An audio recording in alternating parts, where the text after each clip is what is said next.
Praise lord. ప్రభు అయిన యేసు నామములో అందరికీ వందనములు. ఇది దేవుని వాక్యంలో నుంచి కీర్తనలు 104, 27, 28 వచనాలు. తగిన కాలమున నీవు వాటికి ఆహారం ఇచ్చేదవని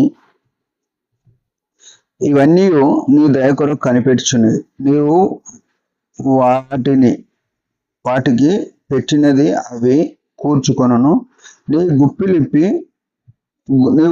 విప్పగా అవి మంచి వాటిని తిని తృప్తి పరచబడును.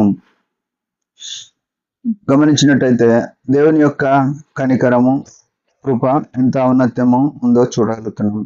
దేవుడు ఏం చేస్తాడంటే ప్రతి జీవి భూమి మీద దేవుడు తన మాట చొప్పున ఎన్నో పక్షులను, జలచరాలను, జంతువులను పుట్టించినాడు. మనుషులను కూడా తన స్వరూపమందు చేసినాడు. తప్పైన మానవుని కొరకు శిలువ రక్తం ద్వారా తను మార్చినాడు. ఆయన రక్తంలో కడగబడిన వారు నీతిమంతులుగా తీర్చినాడు. అయితే నీతిమంతులంగా మార్చబడిన మనము ఈ విషయం మనం గమనించాలి. విచిత్రమైన విషయం, ఆశ్చర్యకరమైన విషయం ఏంటంటే భూమి మీద ఎన్నో పక్షులు, ఎన్నో జలచరాలు, ఎన్నో జీవులు ఉన్నాయి కదా. అవి ఏనాడు పంట వేసుకోవు. గడ్డి మొలిస్తే గడ్డి తింటాయి, ఏం దొరుకుతుంది తింటుంది, తినకపోతే ఉపాసం ఉంటాయి. కానీ ఇక్కడ ఈ దేవుడు ఏమంటున్నాడు, తగిన కాలమందు నీవు వాటికి ఆహారం ఇచ్చేదవని ఇవన్నీ నీ దయ కొరకు కనిపెడుతున్నాయి.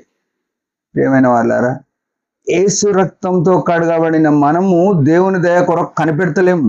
మన సొంత పనులు, మన సొంత టెక్నిక్, సొంత టెక్నాలజీ, లేకుంటే సొంత ఆలోచనతో ఎట్లానో బతకాలి కదా ఈ లోకంలో. వాళ్ళకన్నా నేను బాగుండాలి, వీళ్ళకన్నా నేను మంచిగా కావాలి అనే ఎన్నో ప్రయాసాలు, ఎన్నో ఎత్తులు, ఎన్నో కుట్రలు, ఎన్నో కుతంత్రాలు చేస్తాం.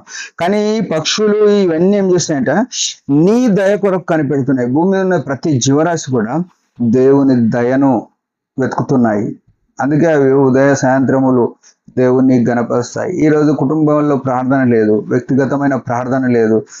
దేవునికి ఎంతో అవమానకరమైన స్థితిలో మనం బతుకుతున్నామే. ఇంకేమంటున్నాడు, నీవు వాటికి పెట్టినది అవి కూర్చుకొనును, నీ గుప్పిలు విప్పి మంచి వాటితో పరచబడును. దేవుడు ఇచ్చేది ఏంటివంటే మంచివి ఇస్తాడు. మనకు కూడా మనం ప్రార్థన చేసినప్పుడు కొన్ని దొరకనప్పుడు మనం ఏమనుకుంటామంటే ఏదైనా ఒకటి దొరికితే బాగుండు అనుకుంటాం. కానీ దేవుడు మనకు మంచిది ఇస్తామని ఆలస్యం చేస్తాడు.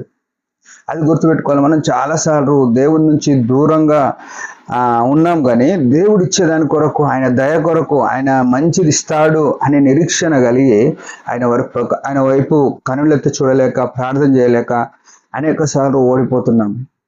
ప్రభునందు ప్రియమైన వాళ్ళారా, దేవుని దయ కొరకు పక్షులే వెతుకుతున్నాయి, పశువులే వెతుకుతున్నాయి. యేసు ప్రభు శిలువ రక్తంతో కడగబడిన మనం ఏం వెతుకుతున్నాం? లోకం వెతుకుతున్నాం. నాకన్నా బెస్ట్గా ఎవరున్నారు, నాకన్నా డబ్బుగా ఎవరున్నారు, వాళ్ళని వెతుకుతున్నాం.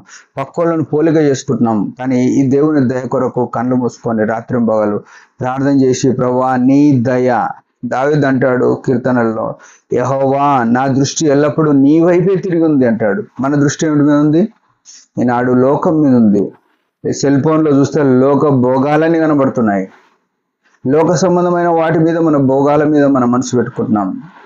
అయితే మనం యేసు రక్తంతో కడగబడితే కొలసీలు అంటాడు ఏమనంటే, మీరు క్రీస్తుతో కూడా లేబడిన వారైతే పైన వాటిని వెతుకుడు అంటాడు. మనం భూ సంబంధమైన వాటి కాదు. అల్పకాలము 50-60 సంవత్సరాల బతుకు కొరకు, 100 సంవత్సరాల బతుకు కొరకు ఇకనే ఏమైనా సమకూర్చుకోవాలని ప్రయాసపడుతున్నాం. మనము గుర్తుంచుకోవాల్సిన విషయం ఏంటంటే, ఈ పక్షులకు, ఈ పశువులకు ఆయన గుప్పిలు విప్పి మంచి వాటిని ఇస్తున్నాడంట. మనం అంతకన్నా శ్రేష్టమైన వారం యేసుక్రీస్తునే ఇచ్చినాడు. యేసుక్రీస్తుతో పాటు సమస్తమును మనకు అనుగ్రహించే ఈ గొప్ప దేవుని దగ్గర ఆయన దయ కొరకు మనం నిరంతరం కనిపెడదాం. అట్లున్నామా లేమా కనిపెట్టడానికి ప్రయత్నం చేద్దాం. దేవుడి మాట దించిన చిన్న ప్రార్థన. పరమ తండ్రి యేసు ప్రభు నామములో వందనాలు. దయకాలం ఇచ్చిన ఆయుష్ని బట్టి స్తోత్రం. మీ గుప్పిలు విప్పి సమస్తమును సృజించి పోషిస్తున్న ప్రియమైన తండ్రి, మా జీవితాల్లో కూడా నీ దయను కనిపెట్టుట కృపనీయమని యేసు ప్రభు పరిశుద్ధ నామములో ప్రార్థిస్తున్నాం తండ్రి. ఆమేన్. మీరందరి పరిచయం గురించి బాగా ప్రార్థన చేయండి. Praise the lord.